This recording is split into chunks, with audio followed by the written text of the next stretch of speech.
For as long as I can remember, I've been playing card games. Whether that be Pokemon in elementary school, Yu-Gi-Oh! In middle school, or Magic in high school, I've always had a passion for trading card games, but one thing I've had yet to do is make my own. And I figured it was about time I do just that. Today, I'd like to introduce you to the familiar yet distinct world of Invictus. Enfranchised TCG players will feel right at home in the world of Invictus, but a few small changes to certain mechanics completely warps the strategic landscape, which makes Invictus not only a perfect jumping off point to those new to the world of trading card games, but also challenges enfranchised players to rethink how they approach the game on a fundamental level. But for those of you new to not only Invictus, but TCGs as a whole, you might be wondering not only how to play, but also what even is a trading card game. The best way I could describe a trading card game is like a combination between chess and poker. It's similar to chess in how you're playing pieces on a board and using them to strategically outmaneuver your opponent, but also similar to poker in that most of those pieces are hidden in your hand until you play them. But all that's a little abstract, so let's talk about how to actually play Invictus. The goal of Invictus is to reduce your opponent's life points from 20 to 0 using a deck of 30 cards that you've constructed beforehand. You do this by playing spells and attacking with your units to deal damage. To begin a game of Invictus, you and your opponent will shuffle your decks, determine who will take the first turn, and then draw a starting hand of 4 cards. If you don't like your hand, you may place it on the bottom of your deck, draw a new hand of 4, and shuffle again. But you can only do this once, so think carefully because you might end up with a hand worse than the one you started with. At the start of your turn, you'll draw a card, unless it's the first turn of the game. Now, what are all these cards in my hand? Well, let's talk about card anatomy. This is a unit, and it's the main type of card you'll be using to defeat your opponent. You can tell it's a unit by looking at its card type right here. All units have a power, and this is how much damage they deal. If a unit's power ever reaches 0, it is destroyed and sent to the graveyard, so be careful. There's some other basic information, like a unit's name, art, subtype, and rarity, but you probably are wondering, how do I play units? Well, you can't just put them onto the table. First, you have to pay their cost, which is located here in the top left corner. This is the amount of energy it costs to play a unit. What's energy, you ask? Well, you see this upside down 1 that's at the bottom of the card? Once during your turn, you may put 1 card from your hand upside down into your energy zone, and then you may draw an additional card. This is called a charge and draw. This card then becomes an energy card and can be used to pay for other cards in your hand. Think about energy like money. Cards cost a certain amount of money. To play a card, let's say this one for example, you take the specified number of energy cards from your energy zone and turn them sideways or exhaust them to pay for the card. But remember, one of the energy you spend must be the same color or arcana as the card you're trying to play. You can see a card's arcana in the top right corner. That means if I want to play this Ignis card, one of the energy I spend on it must also be an Ignis energy. But you only need to spend 1 energy of the same color, the rest can be whatever. So our example card costs 3 energy, and 1 of which must be an Ignis energy, the other 2 energy can be whatever we want. Now you must turn an energy card sideways in order to spend it, and once you've turned it sideways, that's it. It can't be used again until it's turned back up or readied during the start of your next turn. So be careful how you're spending your energy. Alright, you've played a card. Now what? Well, there's a lot of things you can do on your turn. Now we've already covered charging a card and playing cards.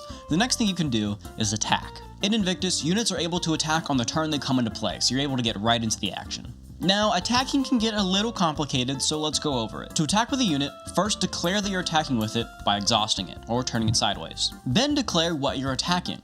Units can either attack opposing players, or they can attack an opposing player's exhausted units. If you're attacking a player, simply subtract your unit's power from the opposing life total. This is called dealing damage. So for example, attacking with this unit would deal our opponent 3 damage, equal to its power. Simply subtract that amount from their life total, and congratulations, you've dealt damage. You are now 1 step closer to winning the game. But what happens if you attack another unit? Attacking another player's unit can be very strategically beneficial. It's like capturing a piece in chess. When a unit attacks another unit, they battle. When 2 units battle, they each deal damage to each other equal to their power simultaneously. That sounded way more complicated than it needed to be. Simply subtract your unit's power from the opposing unit's power, and vice versa. Then, if either unit's power reaches 0, it's destroyed and sent to the graveyard. So, for an example, if I attack my opponent's unit, my unit deals 3 damage to their unit, and their unit deals 2 damage to mine.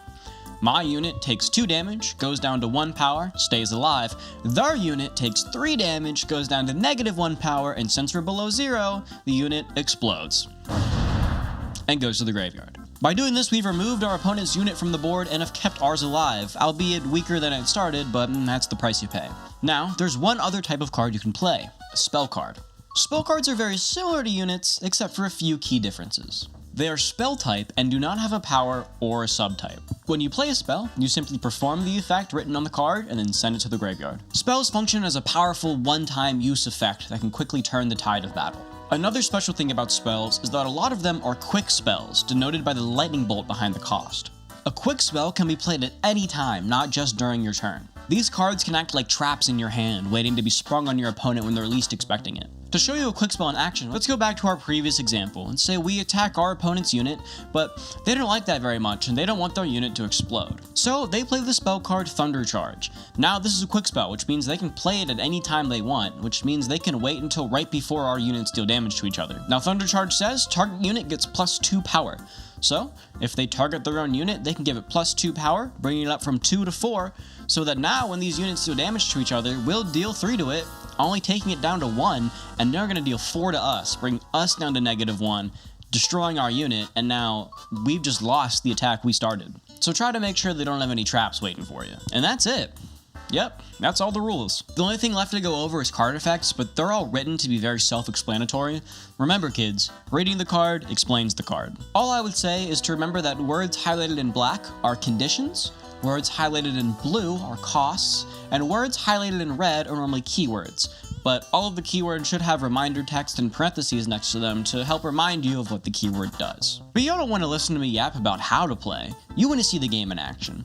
And what better place to do that than the birthplace of all trading card games? Colloquially known as the Thunderdome, let's head on over to the kitchen table. Welcome to the kitchen table. How you feeling? I played a number of card games on this kitchen table. It's crazy, you know. Alright, we're gonna add one more to the list. Before we play the game, first, we're also gonna draft.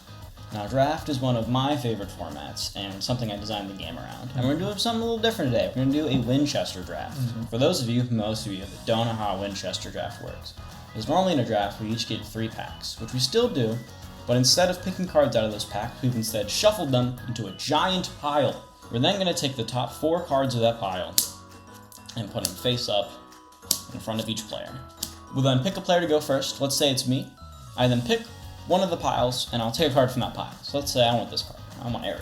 I'll take this card. That'll go into my pool to then build a deck with later. Then, we add a card to each of the piles.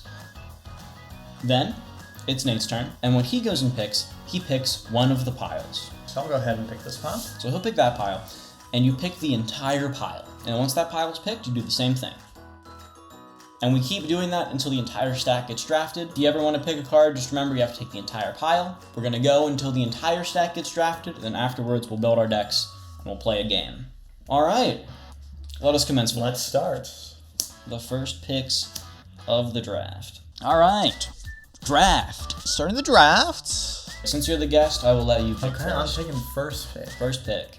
There's a lot of different picks that I can go for. Before we started, I did want to lean into a more green kind of ramp deck. But I think we will go. So the goal here is to first pick either a bomb, that's like a rare or a super rare, or a really strong archetypal card to kind of pick a route and stick in it.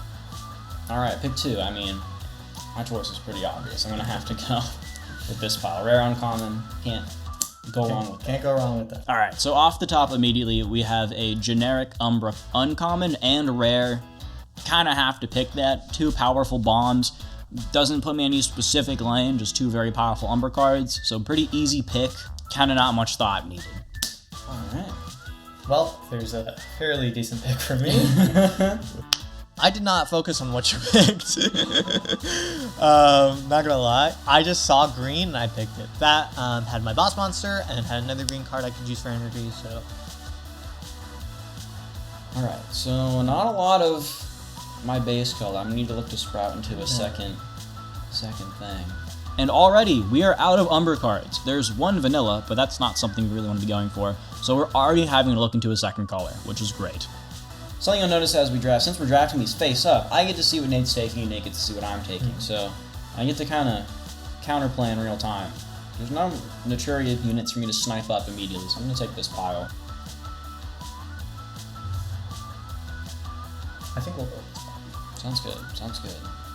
Pick another stack, also light, also more cards. There are some blue cards, I didn't use blue cards, so this I picked because of the blind monster, of course.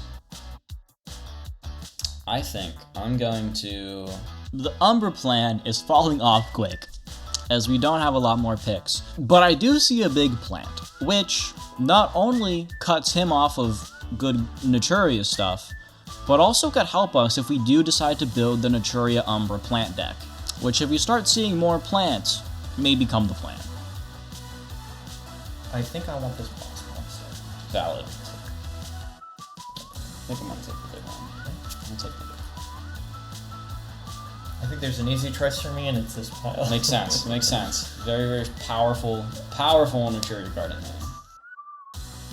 Here we see the Witch off the top. Immediately gunning for that, because that is the centerpiece of the plant deck. That's the girly pop who, when you play her, she revives all your plants, and you can just blast them. And not only that, we have I think, Verdant Exploration on top of that, which allows us to search out more plants and fuel our graveyard with plants at the same time. Kind of a win-win pick there.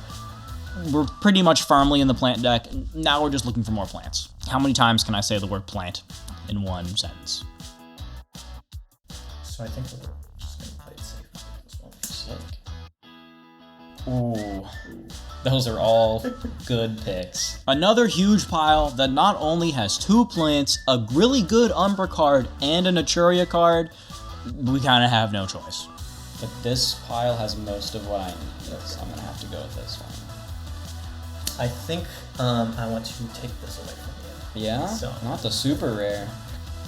Not taking the super rare is crazy. Even though we flip another plant off the top, I cannot pass up a super rare that is in our colors.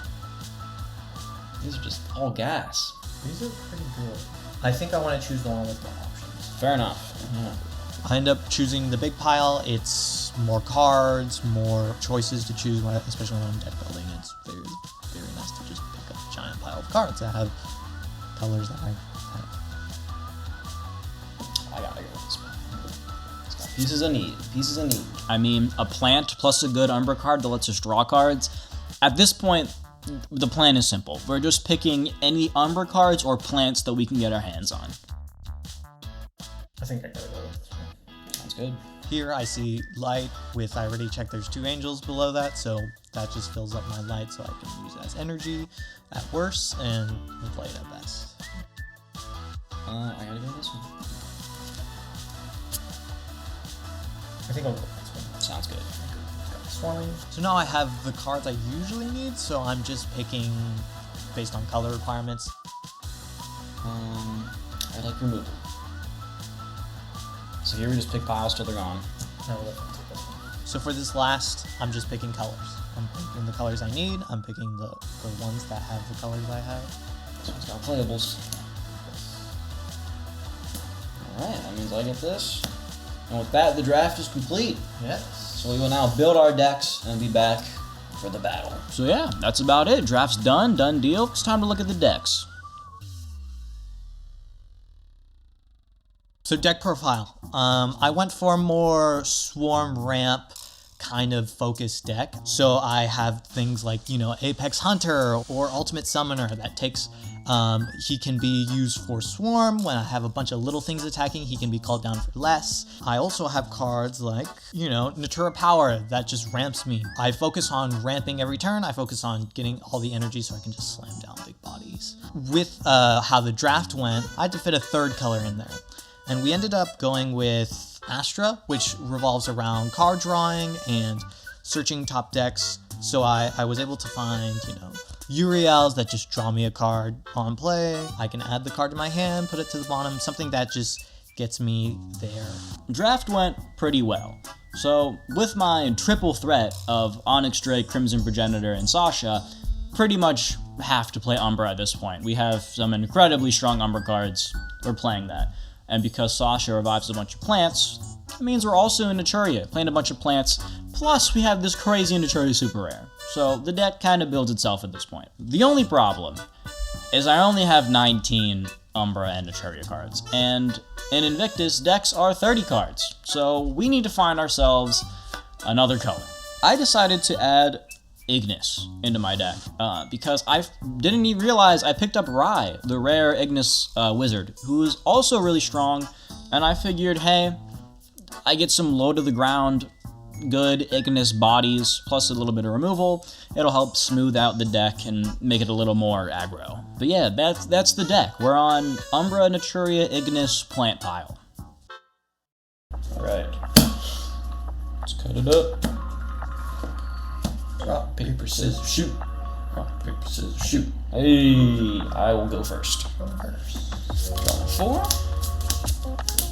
We can work with this.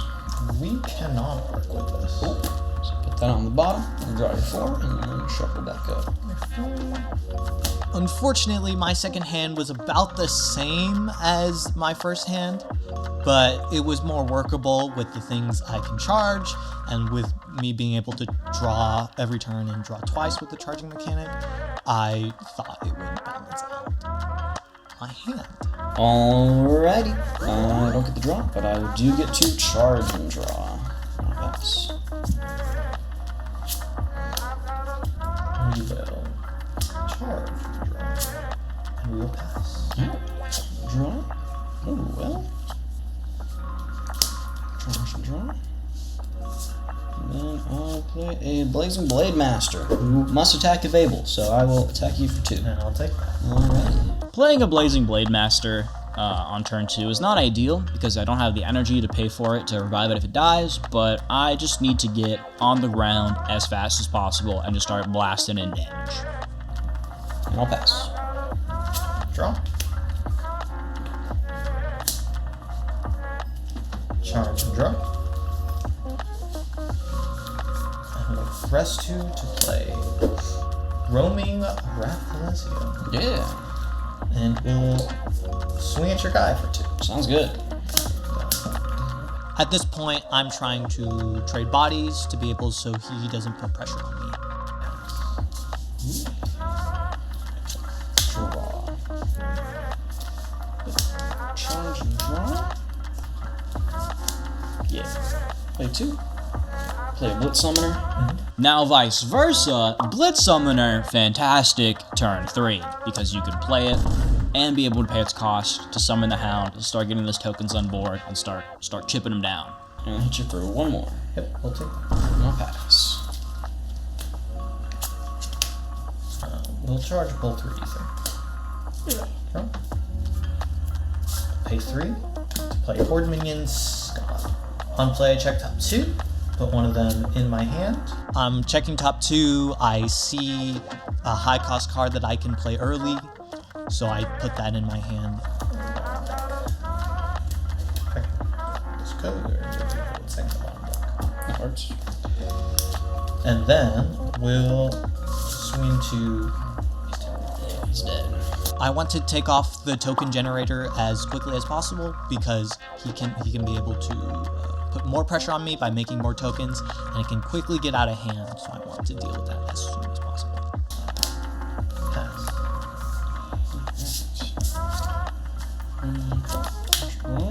Okay. And already, we see Mr. Super Rare, Senor Fenrir. Granted, my plan is to hold on to it, because I could just slam it and get probably some value. But I think it's better if we hold it and wait until we're right about to die, to then slam it, gain our fine life. If they try to get rid of it, we get a 3 power token, and we just kind of get it. We were able to claw our way back into the game if we ever get too far behind. Charge and draw. Pay 4. Play a Menacing Dahlia. On play, I return target unit with the greatest power from my graveyard to my hand, so I'll get this Blazing Blade Master back. Yep. And then I'll attack you for 2. Yep, we'll take that. And for 1. And we'll take that too. I'll pass. Draw.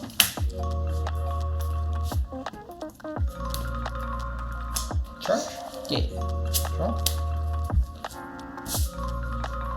We'll play Battle Angel Aerial. Ooh. On play, banish target unit until this unit leaves the battle zone. So we'll banish that. Sounds good. And we will swing at your token. Token dead.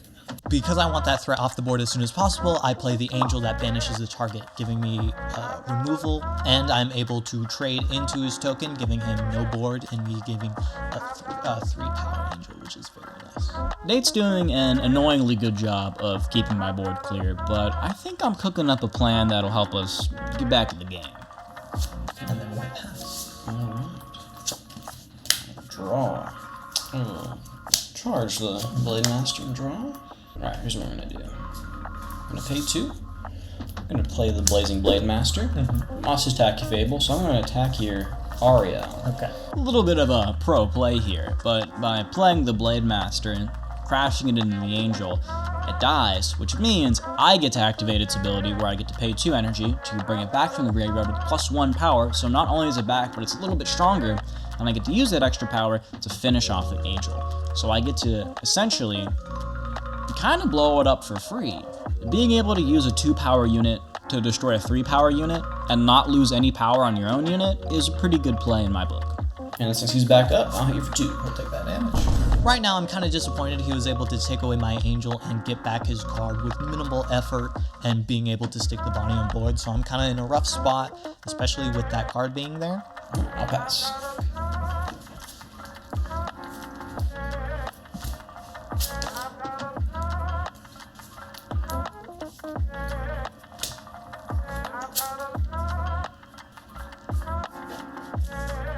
We'll tap 4 to play Healing Increase. Yeah. This unit is dealt damage, gain that much life. Right now, I want to reverse the effects of the life damage he's given me and the life damage he will give me with that. So I want to deal damage to something and also have something deal damage to me, so I get life gain. We'll swing at your Destroy. Sounds good.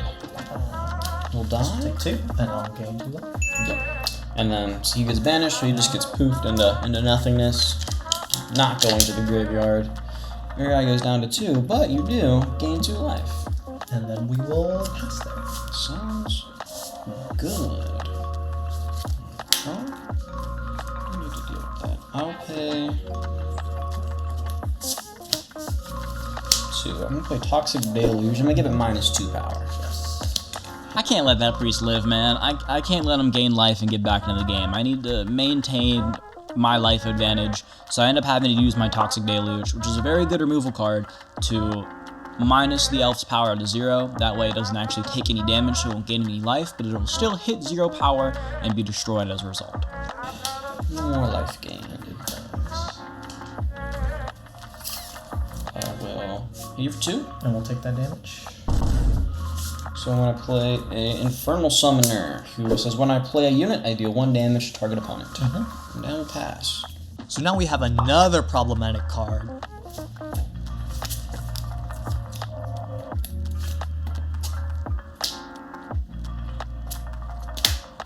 Now I'm at 6 energy. I can combo into a 4 and a 2. So I start with playing Golden Guard to just kind of counteract the effects of his units dealing me damage. And then after that, I'm able to play Intervening Angel, a very high cost blocker, and I'm just able to stall for a turn. Because if he swings, I can block and it takes away his things.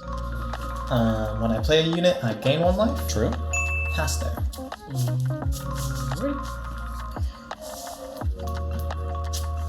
Draw. Let's play 3. Play the Obsidian Oathbreaker. So whenever another creature dies, target opponent loses 1 life and I'm gaining life. So with the addition of this Obsidian Oathbreaker to the board, we got a little bit of an interesting game state going on. So because of the Oathbreaker, whenever another unit dies, I'm going to gain a life and Nate's going to lose a life. But every time I play a unit, Golden Guard's going to make me lose a life, and every time he plays a unit, Golden Guard's going to gain him a life, but every time I play a unit, Infernal Summoner is going to deal damage to him. So pretty much any time a unit touches the board, a bunch of effects are going to happen, and it's going to be a little crazy. And then since I played a unit, I will lose a life. But since I played a unit, I'll do 1 damage to you. I'll attempt to hit you with the Dahlia. We'll take that damage. Okay. 2. I decide to take this damage instead of blocking to bait out his other attackers. I think I'm okay to J chill here. I will pass. He does the skillful thing of passing and not swinging, so I'm not able to swing directly into them.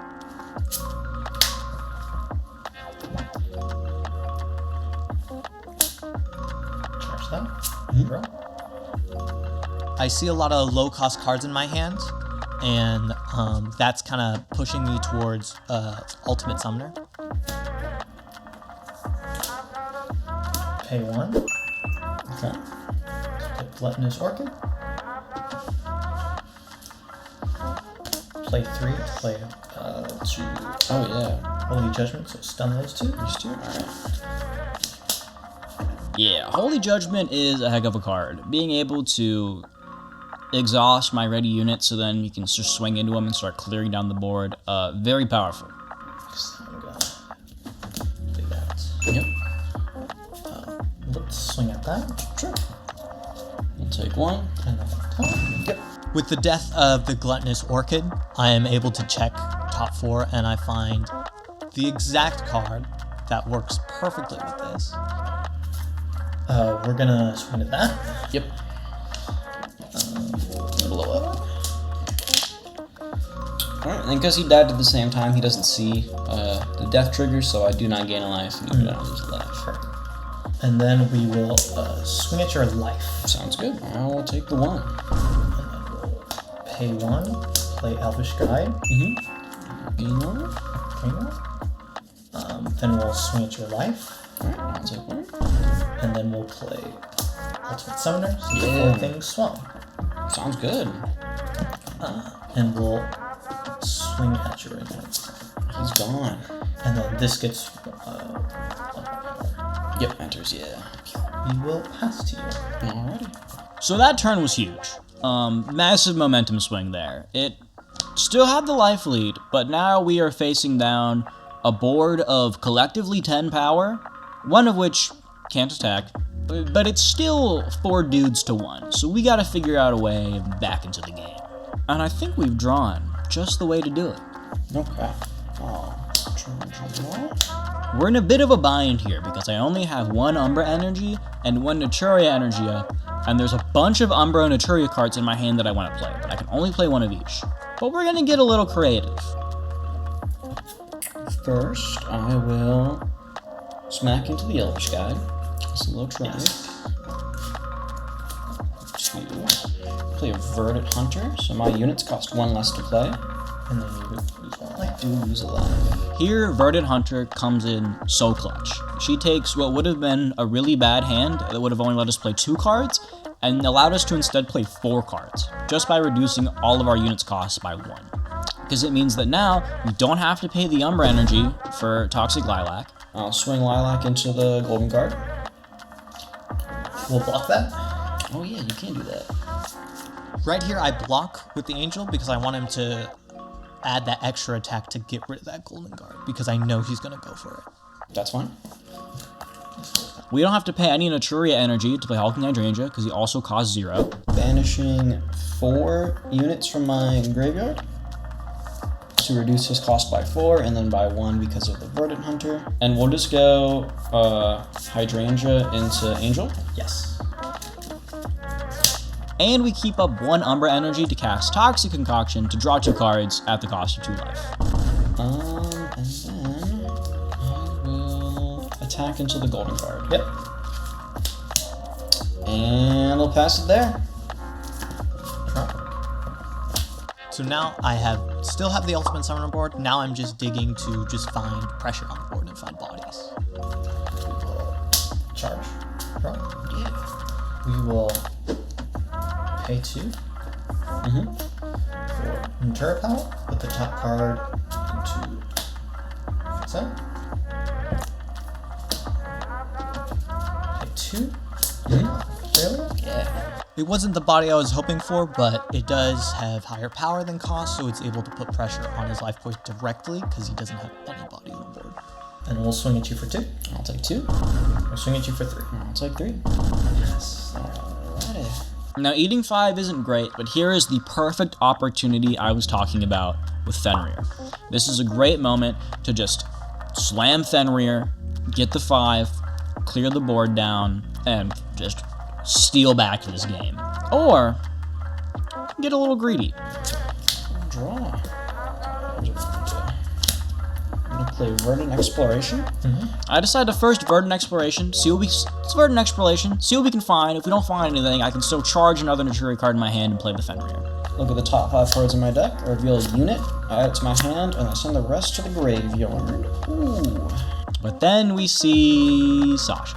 I reveal the Dark Herbalist Sasha. To my hand, and I send the rest to my graveyard. Seeing Sasha here changes literally everything. Because what Sasha does is she says, when played, we return up to 4 plants from our graveyard to our battle zone. And right now, our graveyard consists of 2 plants and 1 extra plant among the Verdant Exploration cards that are going to go to our graveyard. That means that next turn, we're able to play Sasha, revive all of our plants, and just immediately go for game. And not only that, but when we charge our last Naturia card, we draw into Rai. Ooh, or I can play you. Who allows us to just completely delete the board. You have 1 in hand, you can't deal 8 to me next turn. I'm gonna spend 4. I'm gonna play the Draco Wizard Rai. So whenever he's dealt damage, he deals that much damage to any target. Okay. So I'm going to attack Rai into your Cosmos Regalia. They'll deal 3 to each other, and since he was dealt 3 damage, I'll do 3 damage to this summon. And I will pass there. So now as long as Nate can't find 8 damage out of his 1 card in hand, we just hit him with the super duper plant combo, and the game is ours. Pretty good, pretty good. Draw.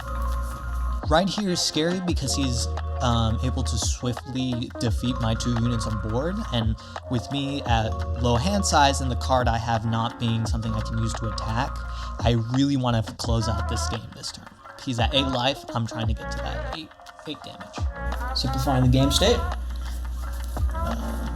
The question is, can he kill me? Draw. Can he deal 8 to me here? We'll press 3 to play Cosmic Diviner Uriel. So 2 power is not enough to kill us, but he does get to draw an extra card. Yeah, draw a card. Oh. Resting 6. Yeah. Uh-oh. Apex Hunter. No! And that, folks, is exactly 8 damage. And we'll swing 2 for 6. Yep. Swing at 2 for 2. That's exactsies. I play the Angel to draw a card, and I got the 8 damage. I should have just played the big card. I should have just. What was your big card? I was gonna play this. GG is good, sir. Yes, GG. That was excellent. Thank you so much for trying out this little game with me. No problem, anytime. This just goes to show that in Invictus, you're never really out of the game because of the charge and draw mechanic. You don't just get to draw 1 new card every turn, you get to draw at least 2. And if you play something like Uriel, you get to see even more cards. But all in all, solid showing from the plant pile. I'm not gonna lie, I was not disappointed in this. This turned out way better than I thought it would. I got a little greedy with my drafting. I picked a lot of high-cost cards that would have clogged up my hand and made it so that I wouldn't be able to efficiently trade bodies. But I was able to, with drawing a bunch and charging, I was able to trade into bodies and make sure my life total didn't get too low. And by the time I could have all that energy, I was able to present a board to answer his pressure.